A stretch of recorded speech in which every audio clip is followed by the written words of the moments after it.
Hi అండి, ఈరోజు సింపుల్గా బెండకాయ రొయ్యల పులుసు అయితే తయారు చేయబోతున్నా టేస్టీగా. ఇక చాలా బాగుంటుంది రెసిపీ అయితే. మరింత ఆలస్యం చివరి వరకు చూసేయండి, ఇక్కడ స్కిప్ చేయకుండా. ముందుగా 1 కప్పు రొయ్యలు, పావు కేజీ వరకు బెండకాయలు కూడా తీసుకున్నాను, 2 సరి సమానంగా. ఇలా ఇంకా చింతపండు కాస్త నానబెట్టేసుకున్నాను నీటిలో. ఇలా శుభ్రం చేసుకున్న బెండకాయల్ని ఈ విధంగా ఇంకా 2 భాగాలు కట్ చేసుకొని ఇంకా స్టవ్ వెలిగించి కడాయి పెట్టేసుకొని సరిపడా నూనె వేసి ఆవాలు జీలకర్ర వేసుకొని చిటపట్లు ఆడిన తర్వాత కొన్ని ఉల్లిపాయలు, ఒక 2-3 ఉల్లిపాయలు అయితే చిన్నగా కట్ చేసుకొని కొన్ని పచ్చిమిరపకాయలు కూడా వేసి వేగించుకోవాలి. ఈ విధంగా కాస్త దూరగా వేగిన తర్వాత అల్లం వెల్లుల్లి పేస్ట్ 1 స్పూన్ వరకు ఇది దంచి వేసుకోనండి. అప్పటికప్పుడు దంచుకుంది అయితే ఇంకా స్మెల్ బాగుంటుంది. కాస్త కోర్స్గా గ్రైండ్ చేసుకున్న టమాటా పేస్ట్ కూడా వేసేసుకుంటున్నాను. ఒక 2 టమాటాలను అయితే ఈ విధంగా ప్యూరీ వేసుకున్నాను. చూడండి, ఇది కూడా పచ్చివాసన లేకుండా కాస్త వేగించుకుందాం.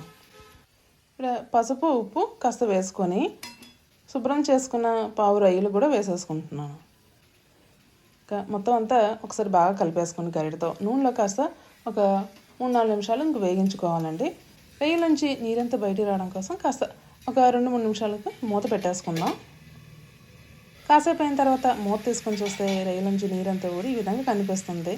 ఇంకా ఒకసారి కలిపేసుకొని ఇప్పుడు మనం కట్ చేసుకున్న బెండకాయని కూడా వేసేసుకుంటున్నాను. చూడండి, బెండకాయలు అయితే ఈ మాత్రం, అంటే నేను ఒక బెండకాయని 2 భాగాలుగా కట్ చేసుకున్నాను. చూడండి, ఈ విధంగా.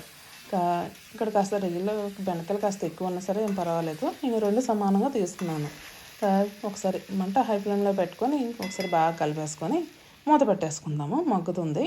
కాసేపు అయిన తర్వాత మూత తీసుకొని చూస్తే ఇక్కడ కడాయికి అంచుల చుట్టూరా నూనె పైకి తేలినట్టు కనిపిస్తుంది, కాస్త వేగినట్టుగా. ఇంకా ఒకసారి బాగా కలిపేసుకొని కూరకు తగ్గట్టుగా రుచికి సరిపడేలా కారము, ధనియాల పొడి, కరివేపాకు ఇవన్నీ వేసేసుకుని మరొకసారి బాగా కలిపేసుకుందాం. మసాలా అంతా పట్టుకునేలా కాసేపు అండి మూత పెట్టేసుకుందాం. 2 నిమిషాలు అయిన తర్వాత ఇంకా చూడండి, మూత వేసుకొని చూస్తే ఈ విధంగా చక్కగా రొయ్యలు బెండకాయలు ఇంకా చక్కగా వేగింది మొత్తం అంతాను. ఈ విధంగా చూడండి. ఇప్పుడు చింతపండు నానబెట్టుకున్నాం కదా, నానబెట్టుకుని చింతపండు పులుసు కాస్త రసాన్ని వేసుకుంటున్నాను. పులుసు తగ్గట్టుగా సరిపడేలా నీరు కూడా మరి కాస్త వేసుకొని ఒకసారి బాగా కలిపేసుకొని మూత పెట్టుకొని కాసేపు ఉడకనిద్దాము.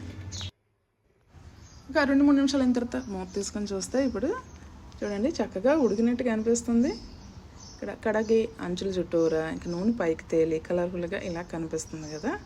ఇంకా కూర కూడా ఉడికింది. చూడండి, బెండకాయలు రొయ్యలు ఈ విధంగా కనిపిస్తుంది. ఇప్పుడు చివరగా చక్కగా అంతా ఉడికింది కాబట్టి కొంచెం టేస్ట్ అయితే చేశాను, ఉప్పు చాలేదని మరి కాస్త వేసుకొని గరం మసాలా కొంచెం వేసి కొత్తిమీర కూడా ఇప్పుడు వేసుకొని ఒకసారి బాగా కలిపేసుకుంటే ఇంకా రెడీ అయిపోయిందండి సింపుల్గా బెండకాయ రొయ్యల పులుసు అయితే. ఈ విధంగా చూడండి, ఇంకా గ్రేవీ అయితే ఈ విధంగా కనిపిస్తుంది చివరిగా. ఇంకా దగ్గరికి కావాలన్నా కూడా ఇంకా దగ్గరికి అయితే చేసుకోవచ్చు. ఈ రెసిపీ అంటే పెద్ద పెద్ద స్టార్ సెలబ్రిటీస్కు చాలా ఇష్టమండో. ఇంకా వారు ఎవరైనా మరి మీకు తెలిసినట్లయితే కామెంట్ చేసేయండి కామెంట్ బాక్స్లో.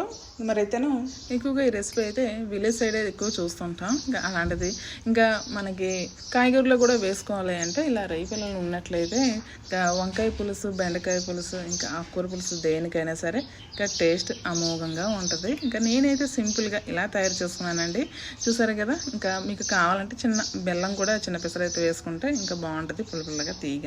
ఇంకా నేనైతే బెల్లం అయితే వేసుకోలేదు. ఇంకా చివరిగా ఇలా రెడీ అయిపోయింది. ఇంకా చూసారు కదా, బెండకాయ రొయ్యల పులుసు సింపుల్గా ఈ విధంగా తయారు చేస్తున్నాను. మరి మీకు నచ్చిందండి? నచ్చితే ప్లీజ్ లైక్, షేర్, సబ్స్క్రైబ్ చేయగలరు నా ఛానల్ని. మళ్ళీ కలుద్దాం మళ్ళీ నెక్స్ట్ వీడియోలో మరో కొత్త రెసిపీతో. అంతవరకు సెలవు మరి.